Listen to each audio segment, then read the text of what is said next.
समझिए, सफर, सफर को आपके पास इंग्लिश में बोलते हैं SAFAR, ठीक है। ये क्या है, एक एप्लीकेशन है। एप्लीकेशन मतलब ऐप है, जैसे आपके पास व्हाट्सएप ऐप होता है वैसे ही भारत सरकार ने इसको निकाला। इस ऐप का पूरा नाम है सफर एयर। आज समय मिलिएगा तो प्ले स्टोर से इस ऐप को डाउनलोड करिएगा। दोनों ही ऐप है, एक आपके पास वो वाला है, एंड्रॉइड वाला है और iOS वाला है, मतलब दोनों वर्जन में लॉन्च किया है इसने, ठीक। तो आईफोन में भी लॉन्च हो जाता है और इसमें भी लॉन्च होता है। तो आपके पास जो सफर एयर ऐप है भारत सरकार ने लॉन्च किया, तो पहला पॉइंट याद रखिएगा, किसने इसको बनाया, मतलब तैयार किया, तो बोलिएगा भारत सरकार के द्वारा इसको प्रारंभ किया गया। कब प्रारंभ किया गया था, तो ये प्रारंभ किया गया था आपके पास 19 फरवरी 2015 में, ठीक है। ये लॉन्च किया गया था, आज तक ये लॉन्च है। क्या है, जैसे इसका नाम, अब नाम सफर से क्लियर नहीं होगा, इसका फुल फॉर्म समझ लोगे तो क्लियर होगा। सफर का फुल फॉर्म होता है आपके पास एस फॉर आपके पास system, A for air quality, हवा की क्वालिटी कैसी है आपके पास, एफ फॉर आपके पास फोरकास्टिंग, तुम्हारे तक प्रणाली, फोरकास्ट करना, आगे पहुंचाना, एंड मतलब एंड ही है, रिसर्च मतलब आपके पास शोध संस्थान, ठीक। तो हमारी सूचना एयर क्वालिटी के बारे में 3 दिन आगे तक की जानकारी दे देना, ये काम करता है सफर। पर यार हम लोगों को इतना काम नहीं होता, तो आप लोग इसके बारे में नहीं जाने होते हैं। दिल्ली का हर व्यक्ति इसको जाने हैं बहुत अच्छे से, हर के मोबाइल में तो नहीं, लेकिन 10 में से 3-4 लोगों के मोबाइल में, एजुकेटेड लोगों के मोबाइल में ये ऐप मिल जाएगा, ठीक। क्योंकि वहां की एयर क्वालिटी खराब है, हम लोगों की इतनी खराब नहीं है, इतना कोई फर्क नहीं पड़ता हम लोगों को। हम लोग तो, आप लोगों के मोबाइल में एक ऐप जरूर होगा, वायुमंडल app, weather app. Weather app तुम्हारा पास है, क्योंकि वो तुम्हें जरूरत पड़ती रहती है कि 3 दिन बाद पानी बरसेगा कि नहीं बरसेगा, क्योंकि अपने माता पिता खेती से संबंधित है, आप हम खेती से संबंधित है। तो वही कल के दिन फसल खड़ी है, कहीं खेती बोना हो जाए तो एक अंदाजा तो लगा ही सकते हैं, रोक तो नहीं सकते, वर्षा को लेकर अंदाजा लगा सकते हैं कि पिताजी अभी जल्दी कटा लीजिए, अगले 6 दिन में मौसम खराब होने वाला है, तो चांसेस है पानी बरस सकते हैं, वैसे ही है, ठीक है। तो आप बोलोगे वो वेदर काम करता है वर्षा का, तो ये बोलिएगा ये सफर जो आपके पास काम करता है, तो बता देना ये काम करता है आपके पास हवा की गुणवत्ता का, ठीक है बेटा, हवा की गुणवत्ता का सुधार का काम करता है, ठीक। अगला नेक्स्ट आपके पास ये कि कितने दिन आगे तक की सूचना दे देता है, तो ये आपके पास सूचना दे देता है 3 दिन आगे तक की आपके पास सूचना ये क्या कर देता है, आपके पास दे देता है, ठीक, कि 3 दिन तक आपके पास एयर क्वालिटी कैसे रहेगी। अगला पॉइंट कि सफर जो आपके पास एप्लीकेशन है कैसे हमें बताएगा प्रदर्शित करके कि एयर क्वालिटी हमारी रात की कैसी है, दिल्ली की कैसी है, या आपके पास कैसी है, तो बोलिएगा। ये जो सफर क्वालिटी है इसके अंतर्गत 5 रंग आते हैं, 5 चिन्ह आते हैं। वो 5 चिन्ह में अगर आपके मोबाइल में आइकॉन में उस ऐप में वो चिन्ह आपका प्रदर्शित हो रहा है, इसका मतलब है उस हिसाब से उसकी क्वालिटी को बांट दिया जाएगा। तो 5 रंग देख लीजिए ध्यान से। पहला रंग आपके पास होता है जो सबसे बेस्ट होता है, उसको बोलते हैं आपके पास हरा रंग। हरा रंग के बाद अगर इसमें हरा नहीं आ रहा है, रंग आ रहा है पीला, तो ये समझिए थोड़ी सी क्वालिटी आपके पास क्या है, बेकार है, मतलब गिरी हुई है। पीले के बाद रंग आता है आपके पास ऑरेंज और गिरी हुई है। ऑरेंज के बाद आपके पास रंग आता है आपके पास लाल, तो और आपके पास गिरी हुई है। और लाल के बाद रंग आता है आपके पास मैरून, मेहंदी कलर, ठीक है। तो और क्वालिटी आपके पास क्या हुई है, गिरी हुई है। इसको हम एक प्रकार का मैरून कलर, या आपके पास ये समझिए कत्थई कलर आपके पास, या मैरून कलर आप ये बोल सकते हो। ऐसे कितने कलर हो गए, 5। तो मैं 5 के नाम नहीं याद रखना, तो मैं टॉप लेवल और लो लेवल का नाम याद रखना है। तो कोई कुछ पूछे एयर क्वालिटी आपकी बेस्ट होगी, तो बेस्ट आईफोन होगा, हरे में बनकर आएगा। एयर क्वालिटी मॉडरेट होगी, मॉडरेट का मतलब होता है साधारण, नॉर्मल, तो येलो बनकर आएगा। अगर आपके पास नारंगी की, कलर बिल्कुल याद रखना, कलर से ही प्रश्न पूछे जाते हैं कि आपके बताइए सफर क्वालिटी में ये कलर किसको प्रदर्शित करता है। नारंगी, नारंगी आपके पास पुअर का होगा, और लाल आपके पास वेरी पुअर का होगा कि बहुत ज्यादा आपके पास बेकार है। और ये होता है आपके पास सीवियर का, SEVERE। सीवियर का मतलब होता है बहुत ज्यादा ही गंभीर, ठीक। आपके पास एयर क्वालिटी है, इसमें साफ चेतावनी रहती है। जिस शहर में अगर कत्थई कलर ऐप दिखा दे, तो शहर में आप, बात नहीं बेटा पीछे बात नहीं, जिस शहर में आपके पास कत्थई कलर अगर ऐप दिखा दे, तो कत्थई सीवियर कलर का मतलब होता है इस एरिया में ना तो वृद्ध ना आपके पास छोटे बच्चों को रहना चाहिए। सीधा टारगेट लिखा रहता है कि इस शहर से अपने वृद्धों को और बुजुर्गों को और छोटे छोटे बच्चों को यहां से दूर करने। इसमें सबसे जीता जुलंत उदाहरण तुम्हारे देश का एक है, जिसका नाम है क्या, दिल्ली, ठीक है, दिल्ली की एयर क्वालिटी ये है, सीवियर वाला। इसलिए मैंने उस दिन भी कहा था, और मैं नहीं, सुप्रीम कोर्ट भी कहती है अगले 15-20 साल बाद भी दिल्ली रहने लायक नहीं रह जाएगी। ठीक है, और जो एजुकेटेड आपके पास लोग हैं, पढ़े लिखे अच्छे खासे, जिनके इनकम बहुत तगड़ी है, दिल्ली का अपने स्थान छोड़ छाड़ के वो पहली शिफ्ट हो लिए हैं हरियाणा, गुड़गांव आसपास के एरिया में। ठीक है, कि यहाँ से एरिया तो हमारी थोड़ी एयर क्वालिटी तो सही रहेगी। ठीक है, बाकी तो तुम जानती हो। इसको नंबर में भी प्रदर्शित किया, तो नंबर बोलिएगा, मैं इसकी साथ लिखते चलता हूँ। आपके पास अगर 0 से 100 नंबर तक का आपके पास पीपीएम आता है, ठीक है, तो एयर क्वालिटी इतनी हार्ड नहीं है।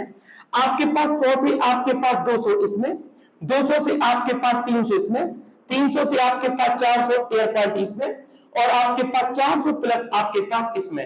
अगर आप नया मोबाइल लेते हैं अब तो उसमें एयर क्वालिटी का ऐप पहले से लॉन्च होकर आता, सफर नहीं आता, वो एंड्रॉइड मोबाइल अपना खुद का लॉन्च कर देता। लेकिन तुमने कभी मैंने स्क्रीन पे अगर कभी एक शब्द में ध्यान दिया हो, ऐसा लिखा रहता है AQI, ऐसा लिखा रहता है ऐप में। जब आप स्क्रीन लॉक करते हो, नया मोबाइल की बात बता रहा हूं, ठीक है, तो स्क्रीन लॉक करते हो तो ये टाइमिंग लिखी होगी, बगल में AQI लिखा होगा और नंबर डाला जाता है आपके पास 120 या कुछ। तो आप समझ नहीं पाते AQI क्या है, समझ नहीं आ रहा। AQI का मतलब होता है एयर क्वालिटी इंडेक्स, तुम्हारे एरिया का एयर क्वालिटी कैसा है। हम लोग उसको रिमूव कर देते हैं इस ऐप को, ठीक है, और वेदर वाले ऐप को रखते हैं। आपने समझ लिया पूरा सफर ऐप, बस इससे ऊपर प्रश्न नहीं आएगा सफर ऐप में। अगला ऐप आपके पास, अगला ऐप नहीं, अगला आपके पास नाम देखिएगा, इसको समझिए बहुत अच्छा। अगला एक नीति और चलती है सरकार की, राष्ट्रीय जल नीति। ठीक है, इसको ध्यान दीजिए, राष्ट्रीय जल नीति क्या है ये, पहले इसको देख लीजिए, बाकी आपके पास आगे देखते हैं। कहानी कुछ आपके पास ऐसी है, ये बात है तुम्हारी पूरी की पूरी पहले वर्ल्ड की। वर्ल्ड में आपके पास कहा जाए तो ये योजना है भारत सरकार की, पहले पूरा वर्ल्ड देखिए। ये तुम्हारे पास पृथ्वी है, पृथ्वी में तुम अच्छे से जानते हो 71% पे आपके पास पानी है, जल है, और आपके पास लगभग 29% पे आपके पास क्या है, स्थल है। ठीक है, ये तो हमें पूरी पृथ्वी का इंडेक्स पता ही है। अब अगर मैं तुमसे कहूं कि जल कितना है 71%, मैं तुमसे कहूं कि जल को 100% मान लिया जाए तो सही है, क्या दिक्कत है। कोई तुमसे पूछे 100% जल कितना है, कितना 100% पृथ्वी कितनी है, तो तुम्हें यही है भैया। ठीक है, हमारे पास व्हाइट बोर्ड कितना है, 100% एक ही है। ठीक है, दो होते तो हमारे दो हो जाता 100%। तो आपने बोला अगर इसको 100% मान लिया जाए तो इस चिन्ह को हम दो भागों में बांटेंगे। 97.5% जो जल है, अगर इसको 100 माना जाए, ध्यान देना, माना ये 100 है, तो इस 100 पानी का पूरा पानी, कुल 100% पानी का 97.5% जल आपके पास कहां पर है, तो आंसर दीजिएगा महासागर में। ठीक है, अब बचा कितना, 2.5%। 2.5% जो आपके पास जल कैसा है, तो बोलिएगा ये पानी आपके पास कैसा है, मीठा। ठीक है, मीठा, और ये पानी आपके पास महासागर में कैसा है, खारा। तो हमें समझ में आ गया है कि पानी 100% में से 97.5% पानी तो हमारे पीने योग्य नहीं है। और इसलिए हमारी राष्ट्रीय जल नीति में हमारा मंत्रालय चलता है। आपके पास कोई बताएगा जल विभाग का कौन सा मंत्रालय चलाती है भारत सरकार, सोचिए। आपको भारत सरकार का मंत्रालय नहीं पता, ठीक है, भारत जल शक्ति मंत्रालय, भारत सरकार इसी के अंतर्गत काम करती है। राष्ट्रीय गंगा को कितना साफ करना, भवन गंगा ऐप कहां पर चलानी है, ये सब चीजें राष्ट्रीय जल शक्ति मंत्रालय, सड़क विभाग मंत्रालय, ऐसे पानी कैसे महिलाओं का सबका मंत्रालय होता है। ठीक है, तो 97.5% पानी खारा है, 2.5% जल कैसा मीठा है। अब 2.5% जल ही मीठा है, तो उसी जल शक्ति मंत्रालय ने ये कहा है कि 2050 तक इंडिया में पानी पीने की योग्य नहीं रह जाएगा। 2.5% पानी के बाद कुछ बचेगा ही नहीं। कानपुर का पानी तुम देखो, छू ना पाओ, पी ना पाओ। दिल्ली का पानी तो किसी, कोई आपका दोस्त रहता हो या कोई रिलेटिव रहते हो, कोई स्टूडेंट तैयारी करता हो, पता करिएगा, 70 रुपए की बोतल मंगाता है बिस्लरी की, जिसमें 20 लीटर पानी आता है, जो आप देखते हो कैन, शादी में जाते हो नीली कलर की कैन होती है, वैसे वहां पर ग्रीन कलर की कैन चलती है, उसी से खाना बनता है, उसी से आटा मारा जाता है, नहाता है गंदे पानी से। गंदा पानी होता है जो यमुना पानी का फिल्टर होके आता है, बेकाम का 2 पौड़ी का पानी होता है वो। ठीक है, तो जब अभी ये हाल है, तो सोचो आज के 20-25 साल बाद क्या हाल हो जाएगा। आप सोचो, जब हम लोगों की इतनी समस्या पड़ रही, तो आज के 25 साल बाद क्या होगा देश का, देश का नहीं पूरे वर्ल्ड का क्या होगा। ये तो पूरी वर्ल्ड की बात हो रही है। तो चलिए आइए, 97.5% मीठा है जल। अब मीठा में कितना आपके पास, ध्यान दीजिए, इस 2.5% मीठा है, 2.5% में 1.5% आपका पानी कैसा है, हिमालय बर्फ में जमा है, तुम उसका कुछ नहीं कर सकते। अरे अब 1.5% उसमें जमा है, तो बचा कितना, आपके पास 1% तुम्हारा पानी कैसा पीने योग्य। अब इसमें भी खतरा है, 1% में पानी तुम्हारा भूमिगत में है। भूमिगत मतलब जमीन के अंदर जो हम लोग ट्यूबवेल के माध्यम से, जेट के माध्यम से निकाल लेते हैं, ये सब ठीक। और इसी बाकी सब नदी में है, तालाब में है, पोखरा में है, पोखरा मतलब कुएं की छोटा भाग, और आपके पास कुआ हुआ में है। सोच रहे हो कितनी बुरी स्थिति है अपने देश की, नहीं पूरे विश्व की। पूरे 100% पानी भगवान ने तुम्हें दिया, लेकिन उस पानी का मात्र आधा % हमारे पीने योग्य है, बाकी तो जमीन के अंदर है। और इंडिया की रिपोर्ट कितनी खतरनाक है आपके पास कि 80% इंडिया का जितना पानी दोहन होता है पूरे साल में 100%। ये भारतीय जल शक्ति मंत्रालय ने कहा है, इंडिया का जितना पानी दोहन होता है 100%, उसमें 80% पानी तो खेतों में जाता है।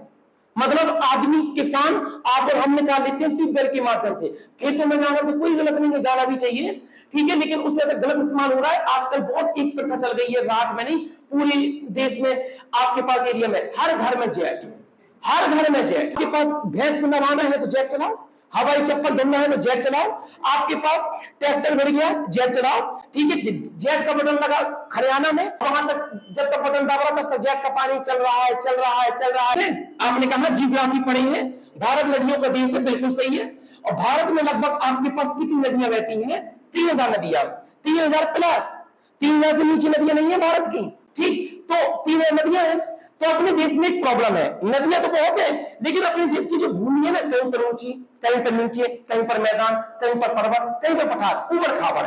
मतलब अगर मैं इसको 3D प्रिंटर में बनाऊं तो ये कुछ ऐसी बनेगी।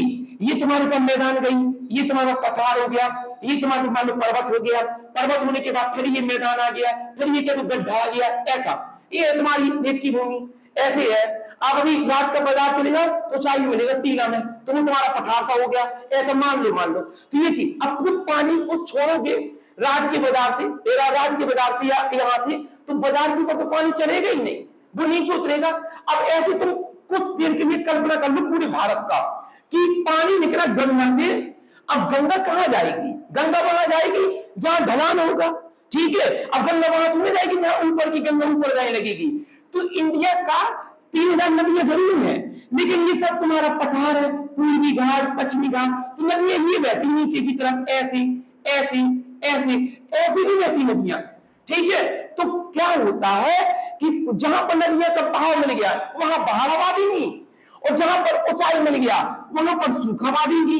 इससे पूरी भारत सरकार टेंशन में है, ठीक है, कि पानी हमारे देश में बहुत है। कोई ये कह दे कि भारत देश में पानी की कमी है, नो, पानी की कमी नहीं है, भरमार पानी है आपके देश में, ठीक है, कमी नहीं है, बस कमी है आप और हमारी सरकार में उसको संचय करने की। तो सुप्रीम कोर्ट ने इसको टारगेट में लिया। सुप्रीम कोर्ट ने क्या किया? सुप्रीम कोर्ट ने बुला दिया भारत सरकार को, कब? 2012 में। ये पहले विचार लाया जा चुका है 1927 में, लेकिन इसको लागू नहीं किया गया, लागू नहीं किया गया, लाया गया कि काश हमारा देश ऐसा होता, ठीक है। तो काश में तो देश जाने का होता, ठीक है। जब सुप्रीम कोर्ट ने घर बनाया 2012 में भारत सरकार को, उसमें कांग्रेस की सरकार थी, उसको कहा ये जो ऊपर नीचे चीज है ना इंडिया की, ये तो हम सुधार नहीं सकते। सुप्रीम कोर्ट ने कहा ना तुम सुधार सकते हो कि तुम बुलडोजर चला के पूरी जमीन एक सी कर दो, लेकिन हम एक चीज कर सकते हैं, क्या? 3000 नदियों को, पानी को क्या कर सकते हैं? जोड़ सकते हैं, लिंक बना सकते हैं। ये बात सोचो, सुप्रीम कोर्ट ने कहा, उसको भीमराव अंबेडकर अपने संविधान के अभिभावक कह गए। बेचारी उसको टेंशन होती है सुप्रीम कोर्ट को, भारत सरकार को लेना देना नहीं है, ठीक है। तो आपके पास सुप्रीम कोर्ट ने कहा पानी को जोड़ो, कुछ भी करो, भारत सरकार को मानना पड़ेगा भाई। पिता ने कहा है, अभिभावक ने कहा संविधान के, ठीक। सुप्रीम कोर्ट की बात हल्की नहीं कर सकती भारत सरकार। सुप्रीम कोर्ट ने कहा कि 3000 नदियों को जोड़ो, अब तुम चाहे जैसे जोड़ो। कांग्रेस की सरकार थी, उन्होंने कहा जोड़ देंगे। 2012 में कहा, याद रखिएगा, पूछता है राष्ट्रीय जल नीति कब लाने को कहा गया? तो बोलिएगा 2012 में सुप्रीम कोर्ट के द्वारा। और सुप्रीम कोर्ट ने कहा अब जोड़ो, तो 2014 में सबसे पहले कांग्रेस समिति के द्वारा एक समिति बनाई गई कि भैया कैसे कैसे जोड़े। बात आई गई, सरकार पलट गई, बीजेपी सरकार आ गई। बीजेपी सरकार आपके पास आ गई तो 2019 में फिर एक नई समिति बनी और इस समिति के अध्यक्ष है मेहरा शाह, इसका नाम याद रखिएगा, मेहरा शाह, ठीक है। और इन मेहरा शाह की हेल्प के लिए 10 लोग दे दिए गए, 10 लोग। इसमें 30 नदियों को शामिल किया गया। कितने किलोमीटर की नहरें बनानी है? इसमें तुम्हारी नहरें बनानी है 15,000 किलोमीटर की रेंज की नहरें क्या होंगी? लंबी बनेंगी। अब कोई तुमसे पूछे क्या राष्ट्रीय जल नीति लागू हो गई है, तो बोलिएगा राष्ट्रीय जल नीति अभी आपका लागू नहीं है, लेकिन राष्ट्रीय जल नीति के तहत काम होने लगा है। काम होने लगा है कि ये लिंक पढ़ने जुड़ गई। यही आपके प्रधानमंत्री हमेशा कहते हैं हमें देश की नदियों को जोड़ना है, तो देश की नदी के 2 सिस्टम बनाए गए। एक जोड़ा गया, कहा गया कि एक नदियों को जोड़ेंगे पूरब से पश्चिम और दूसरी नदियों को जोड़ेंगे उत्तर से दक्षिण। और हमारे देश में इतनी नदियां हैं कि अगर इनका पानी डाइवर्ट कर दिया, मान लीजिए अगर गंगा में उफान आ रही है और 2 नहर गंगा से खोदी और राजस्थान तक पानी पहुंचा दिया उत्तर से दक्षिण, तो कभी गंगा में बाहर नहीं आएगी और पूरा देश खुद नसीब हो जाएगा और पूरा देश खुशहाली हो जाएगा। तो ये 2 लिंक परियोजना थी, इसको बोला गया क्या? राष्ट्रीय जल नीति। पहला क्वेश्चन, कब ये शब्द आया? 87 में।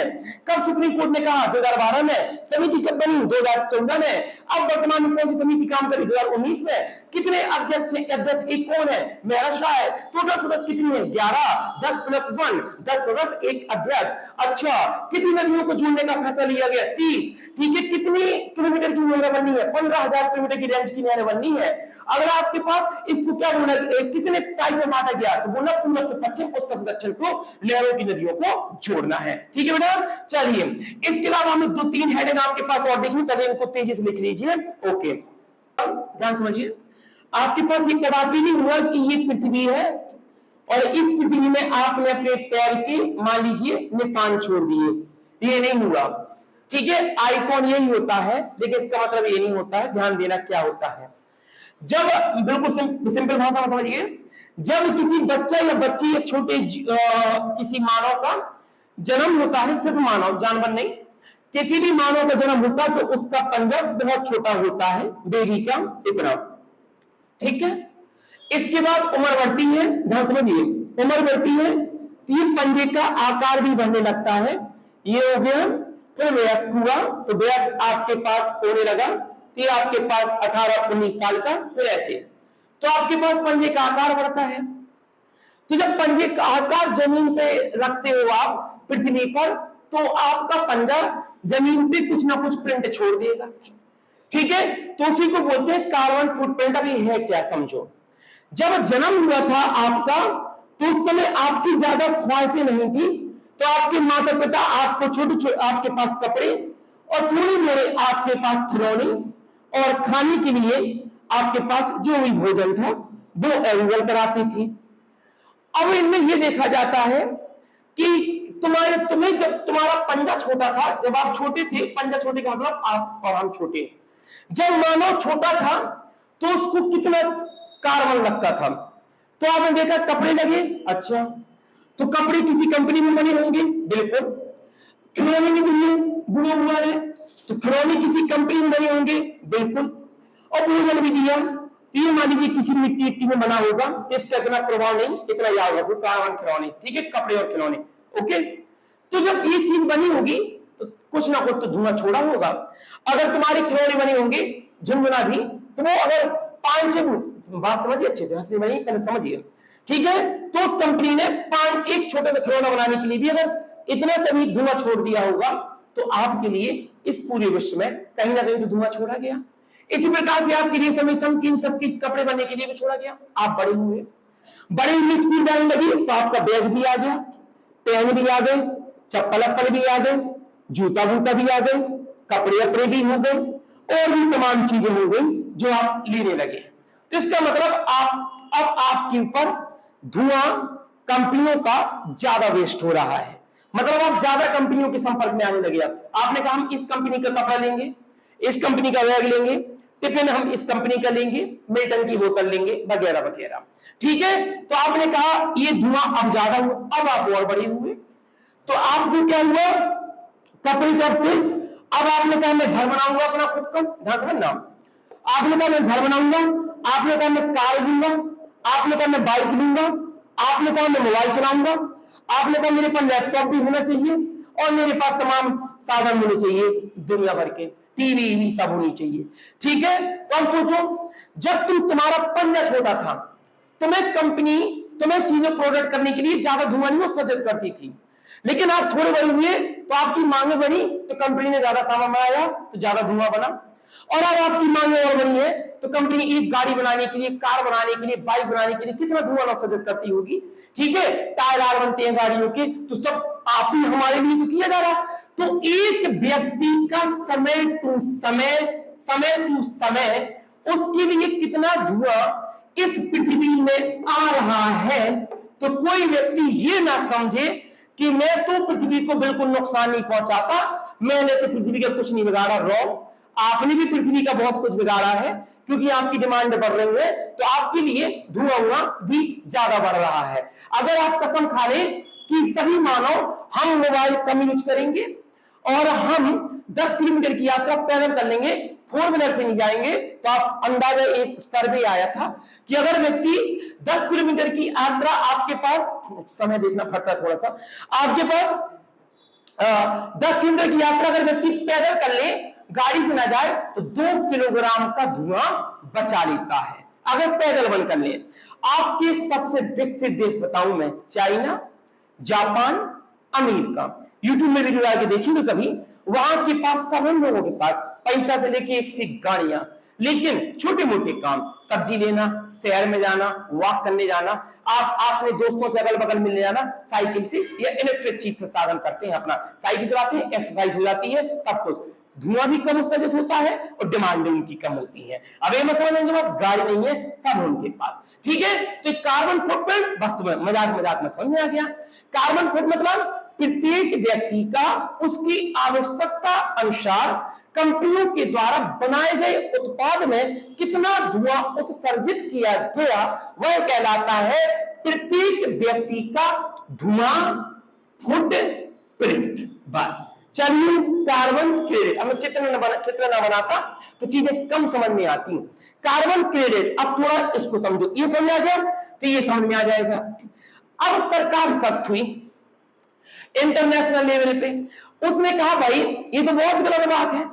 अमेरिका ने कहा, मान लो भूटान वालों ने कहा अमेरिका वालों से कि साहब हम कम धुआं निकालते हैं तो पृथ्वी तुम्हारी भी है हमारी भी है, ये अमेरिका, ये भारत, ये चीन, ये आपका भूटान, और ले लो ये नेपाल, ये तुम्हारे नॉर्वे, ये तुम्हारे स्विट्जरलैंड, ध्यान समझना, सभी देशों की अंतरराष्ट्रीय मीटिंग होती है। तुमने कहा क्या मतलब, आप साइट चला रहे हो, ओजोन को के लिए क्योटो प्रोटोकॉल चला रहे हो, कोप चला रहे हो, पृथ्वी सम्मेलन कर रहे हो, अम्लीय वर्षा देख रहे हो, दुनिया ग्रीन हाउस ग्लोबल वार्मिंग देख रहे हो, क्या मतलब। ठीक है, तुम अमेरिका तुम इतना धुआं निकाल रहे हो, मिसाइल बना रहे हो, रॉकेट बना रहे हो, तुम भारत तुम भी बड़े कम नहीं हो, तुम भी अग्नि मिसाइल पृथ्वी मिसाइल बनाने में लगे हो, चाइना तुम भी बड़े कम नहीं हो, तुम मोबाइल ये सब वायरस बनाने में खूब आगे हो। ठीक है, तो नेपाल वालों ने कहा हम फालतू पागल है, हम तो कुछ नहीं बना रहे। ठीक है, नाम नार्वे स्विट्जरलैंड वाले कुछ ज्यादा कर रहे, तो इसका मतलब ये नहीं हम बच जाएंगे। अब तुम बम बना रहे हो अपने घर पे, और कल के दिन बम फटेगा तो बम तो हमें भी नुकसान करेगा ना, क्योंकि ग्लोबल वार्मिंग तो पूरी अर्थ की बढ़ रही है। अब कल के दिन तो ऐसा होता, काश ऐसा होता कि भारत जितना धुआं बनाएगा वो भारत ही में रहेगा, तो मरे भारत, कल मर रहा हो आज मर जाए भारत, बगल वाले को क्या मतलब नेपाल को। ठीक है, अमेरिका जितना कार्बन उत्सर्जन कर रहा, सो मरो, हमें क्या, लेकिन सबको पता है अपने घर के बगल वाला रोज धुआं, मान लो बगल में टायर की फैक्ट्री खोली, तो आप और हमें समस्या हो जाएगी ना कि भाई तुमने तो पूरा मोहल्ला गंदा करके फेंक दिया है, तुम नहीं मरोगे, हम पहले मरेंगे तुम्हारे साथ में।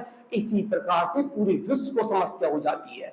पूरा विश्व कहता है भाई मीटिंग बुलाओ, सभी देशों की मीटिंग बोली, उन्होंने कहा देखिए तुम अमेरिका, भारत, नेपाल, ये चीज अपना अपना धुआं बताओ कि तुम साल भर में कितना उत्सर्जित करोगे। तो मान लीजिए अमेरिका ने कहा हम करेंगे 100 टन, 100 आपके पास टन मैट्रिक धुआं। भारत ने कहा हम करेंगे 80 मैट्रिक टन धुआं। भूटान ने कहा हम तो 5 टन करेंगे। चाइना ने कहा हम करेंगे 110 टन। अब रुको, आपके पास 110 टन, मेरा बात है, 110 टन धुआं, अलग अलग आपके पास धुआं, ठीक है। ये तो नाइंसाफी हो गई, कोई ज्यादा कर रहा, कोई कम कर रहा, तो इसके लिए नियम बनाया गया। उन्होंने देखिए अमेरिका, आप 100 नहीं करेंगे, आप कितना करेंगे, आप करेंगे 70। इंडिया तुम कितना करोगे, तुम करोगे 60। यूनान तुम्हारा, तुम कितना करोगे 80। चाइना तुम 5 हो, तुम्हें कोई दिक्कत नहीं, तुम 5 पर्याप्त हो, नारी तुम्हें, ठीक है। अब कंपनी अपना धुआं रोके, अब कंपनी कैसे धुआं रोक देगी?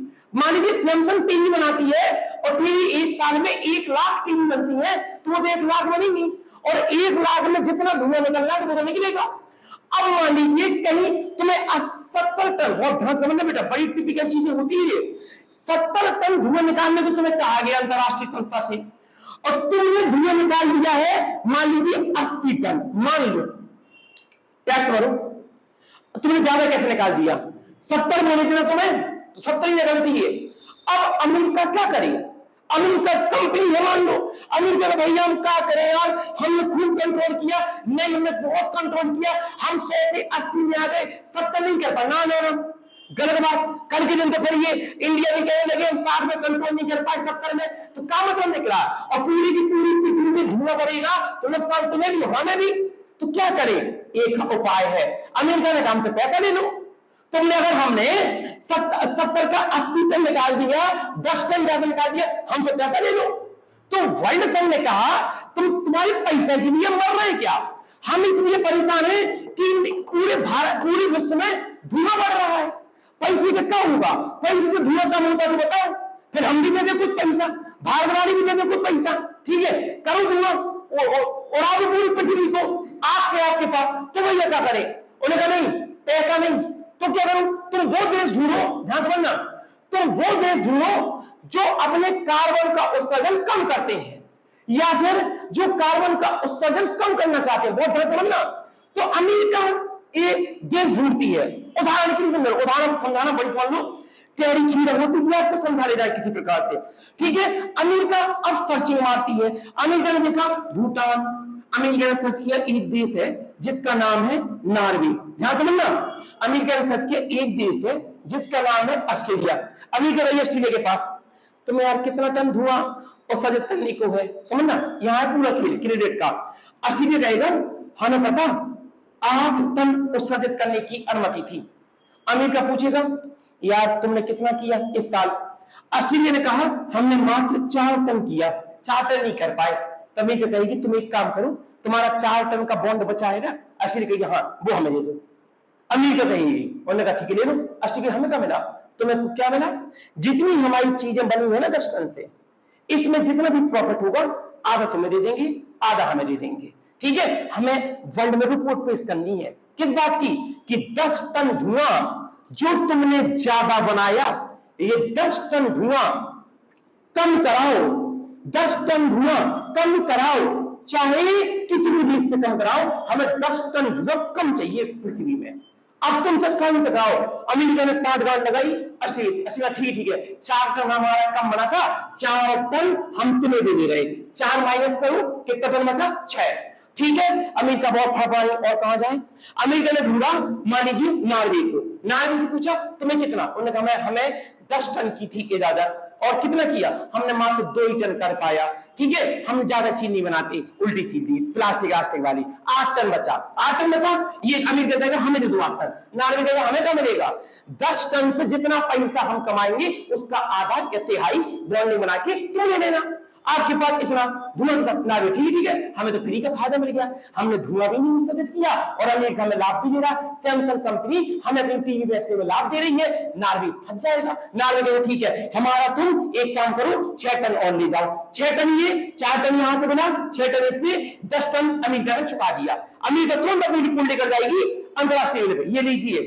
हमने 10 टन ज्यादा उगाया था, हाँ 10 टन हमने कम करवा दिया, किससे कम कराया, 4 टन ऑस्ट्रेलिया ने कम किया है और 6 टन नार्वे ने कम किया है, अब कैसे किया तुम्हें करा लेना देना, हमने करा दिया कम, ठीक है, मतलब कुल मिलाकर है तो फायदा पृथ्वी का है, ठीक है, धुआं जहां 10 टन ज्यादा उठने वाला था वहां 10 टन धुआं कम उठा, चाहे तुम कम उठाओ, चाहे भारत कम उठाए, चाहे कोई कम उठाए, तो जो तुमने टन धुआं कम उठाया और उस धुआं के बदले जो तुमने पैसा दिया उसे कहा जाता है कार्बन क्रेडिट। जो हम लोग कहते हैं हमारे बैंक का क्रेडिट कार्ड है, अगर हम एचडीएफसी में लगा दें 1 लाख रुपया मेरे नाम पे मिल जाएगा, तुम्हारे जो पर्स में लगा होता है उसे कहते हैं डेबिट कार्ड, एटीएम। और क्रेडिट कार्ड जब आप बैंक में कोई पैसा भी ना हो तब भी तुम अगर क्रेडिट कार्ड लगा दो 1 लाख तक का क्रेडिट तुम पैसा निकाल सकते हो। तुम्हारी इमेज कितनी है, इसको कहते हैं कार्बन क्रेडिट। तो किस देश ने कितने कार्बन क्रेडिट जमा करके रखे, उस देश की उतनी इमेज है। जब वो चलता है ना अंतरराष्ट्रीय संघ में, कहता है मेरे पास 50 कार्बन क्रेडिट है, मतलब मैं 50 टन का धुआं ज्यादा बना सकता हूं, लेकिन मैं बनाता नहीं हूं। ठीक है, तो कार्बन क्रेडिट क्या करेगा, बेचेगा तो देश इससे प्रोत्साहित होगा। भारत भी सोचेगा रहने ना, फॉलो नहीं बनवाना, गाड़ी नहीं बनाना, अपन क्रेडिट बनाएंगे, कार्बन क्रेडिट अपन अमेरिका को बेचेंगे। ले भैया कार्बन क्रेडिट हमें 10 लाख देश का, हमें ले कार्बन क्रेडिट हम 5 लाख देश का। अब भारत मतलब कंपनियां, भारत की मानो लावा कंपनी आ गई, मोटो आपके पास ये हो गई देश की कंपनियां, ऊर्जा इन लोगों का भाई अपने देश की कंपनी, फ्लिपकार्ट अपने देश की कंपनी, फ्लिपकार्ट ने कहा रुक जाओ ज्यादा नहीं करना, अपन ऐसे लाभ कमा लेंगे। तो लाभ कमाने के चक्कर में कंपनी थोड़ी सी लालची होंगी, धुआं कम बनाएंगी तो फायदा पूरे वर्ल्ड का। इसे कहते हैं कार्बन क्रेडिट। अब मान लो कुछ टेढ़े लोग होते हैं, उन्हें कोई फर्क नहीं पड़ता है, लगाएगा जो करना हो, तो जो करना हो उनके ऊपर क्या लगाया जाएगा, टैक्स मतलब आप हर्जाना भरो। इसमें नंबर 1 देश कौन है, नंबर 1 देश है तुम्हारा फिनलैंड, 0 का देश। आपके पास कौन सा, जहां की नोकिया कंपनी थी, कब लॉन्च किया इसने कार्बन टैक्स, 1990 में। सेकंड नंबर का देश कौन है, नॉर्वे और स्विट्जरलैंड। तीसरे नंबर का देश कौन है आपके पास, अमेरिका। ये भारत इसमें कब शामिल हुआ, 2010 में। लिख लीजिए, तुमने नाम सुना होगा कि आजकल मोटरसाइकिल आने लगी है BS6, ठीक है, बहुत अच्छे से जानते हो, लड़के सब जानते होंगे BS5 BS6 की कार नहीं आ रही, BS6 का इंजन आने लगा। सुन लीजिए ये क्या है, बस अंतिम हेडिंग। B का मतलब होता है भारत, S का मतलब होता है स्टेज, और 6 का मतलब जानते हो अपडेट रूप, जैसे मान लो एंड्रॉइड 11.1 11.2 ऐसा। ठीक है, चलो अब सुनो क्या है कहानी, इसके पीछे पूरी खिचड़ी। भारत ने ये फैसला लिया बहुत बाद में, पूरे विश्व ने ये देखा, हमने हर चीज पे कमान साधने का प्रयास किया है कि पानी कितना, जल कितना होना चाहिए बर्बाद, कार्बन कितना, ओजोन कितना, ग्रीन हाउस कितना, ग्लोबल वार्मिंग कैसा, ये वगैरह वगैरह, अम्लीय वर्षा, पूरा एनवायरमेंट। ठीक है, तो भारत सरकार ने पूरे अंतरराष्ट्रीय में ये सोचा, और जिसमें सर्वप्रथम व्यक्ति ने सोचा जिनका नाम था यूरोपियन देश, EU। ठीक है, आपके पास इन्होंने ये सोचा कि हमें कुछ ऐसा बनाना चाहिए जिससे लोग अपने वाहन में धुआं कम से कम निकालें।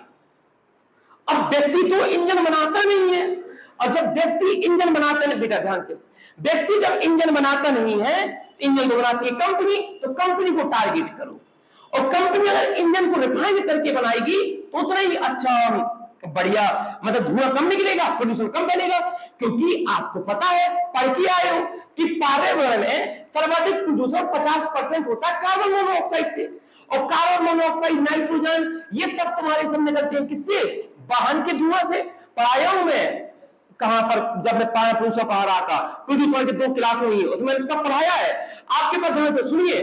तो इन्होंने कहा इसको क्या नहीं, इन्होंने कहा भाई इसको निकालेंगे हम यूरोप के नाम से, यूरो। ठीक है, यूरो प्रथम, euro second, euro third, euro fourth, dot dot. Bharat की नजर गई, अब भारत कॉपी मारने में तो आगे है, ठीक है, संविधान चुराने में नंबर 1 है। ठीक है, उन्होंने कहा चीज तो अच्छी कर रहे हैं, ठीक है, एक काम करो अपन भी अपने देश में यही करेंगे। अब यूरो के नाम से ही कॉपी कर दे तो भारत के ऊपर धप्पा लग जाता, देखा चोर, देखो हमारे कॉपी कर लिया। बाद में कहा ना, हम अपने देश में आज से वाहनों के ऊपर एक नियम लागू करेंगे, उनकी इंजन से इतना ही धुआं निकलना चाहिए, अगर नहीं निकला बेटा तो बताएंगे। और इस सूचकांक को क्या बोलेंगे, BS सूचकांक। तो पहला क्वेश्चन, BS सूचकांक कहां से लिया गया, यूरोप से। विश्व में सर्वप्रथम वाहन को नियंत्रण करने वाला पहला सूचकांक आपके पास कौन सा आया था, तो बोलना यूरो। ठीक है, चलिए अब बढ़ते हैं आपके पास कहां आगे। अब सुनिए ये क्या है, भारत ने इसे लागू कब किया पहली बार? तो बोलिएगा पहली बार भारत ने लागू किया था BS सेकेंड 1992 में। मेरी बात समझ में पहुंचे थे 1992 में। अब मन में सवाल आना चाहिए, BS प्रथम क्यों नहीं किया? किए नहीं था भारत ने, ठीक है, क्योंकि जब भारत ने BS प्रथम इसलिए नहीं किया था क्योंकि वो काफी लेट हो चुका था। उसको ये लग रहा था अगर हम BS प्रथम करेंगे तो इंजन उतना ज्यादा रिफाइन नहीं कर पाएंगे।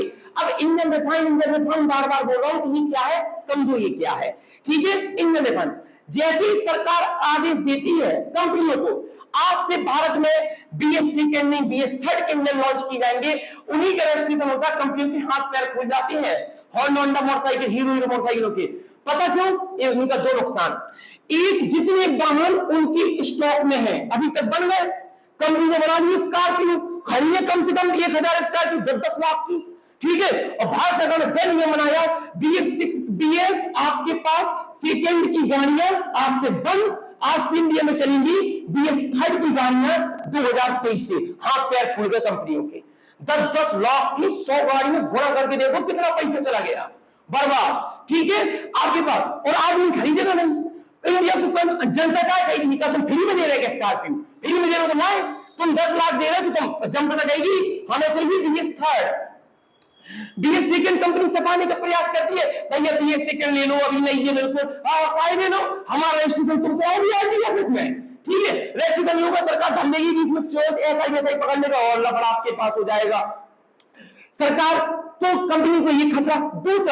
दूसरा कंपनी को आपके पास ये खतरा कि जो इनके इंजन होते हैं उसमें और स्पेशलिस्ट बनाओ और टेक्निकल बनाओ, आपके पास जो इंजन को और ज्यादा रिफाइन कर दे। अब इंजन रिफाइन क्या होता है सुनिए, एक कहानी समझा देगी। मान लो तुम्हारे पास पल्सर है, पल्सर क्या कर रही, 16.6 pp का ईंधन पी रही है और आरपीएम दे रही है 8000 आरपीएम राउंड पर मिनट। 16.6 ईंधन पिया और 8000 बार पहिया घूम गया, राउंड पर मिनट बोलते हैं इसको आरपीएम। जो तुम मोटरसाइकिल स्टार्ट करते हो तो धन्य से शुरू ऊपर तक जाती है उसे कहते हैं आरपीएम।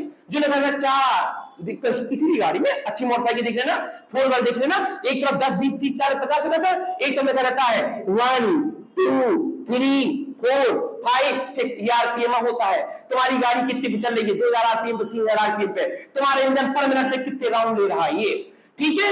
तो 8000 आरपीएम पे 16.6 का इंजन पी रही, और जैसे ही BS6 अपडेट होगा तो ये 16 पॉइंट आपके पास जो 6 का पीपी पी रही थी वो आपके पास अब की बार कम पिएगी, आपके पास 16.4 पीपी का आपके पास इंजन पिएगी, और जिसके कारण से राउंड घूमेगी 8000 आरपीएम। फायदा किसमें, यहां पर तुम्हारा ईंधन कम पी रही है, यहां पर ईंधन ज्यादा पी रही थी और राउंड तुम्हें कहीं दे रही थी। जब ईंधन कम पी रही है तो तुम्हारा जो गाड़ी का पिकअप होगा, जो तुम्हारा एवरेज होगा गाड़ी का वो ज्यादा आएगा, गाड़ी धुआं कम निकालेगी, सरकार को फायदा होगा, पर्यावरण एनवायरमेंट कम गंदा होगा, सरकार कहती BS5 BS6 BS7 ये आपके पास लाओ।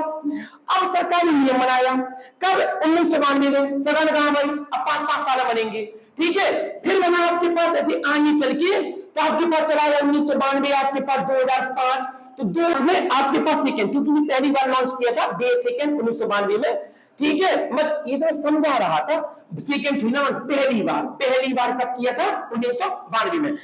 2005 में लाई सरकार BS सेकेंड। अब ध्यान समझना, बड़ा मिस्टेक हुआ इससे।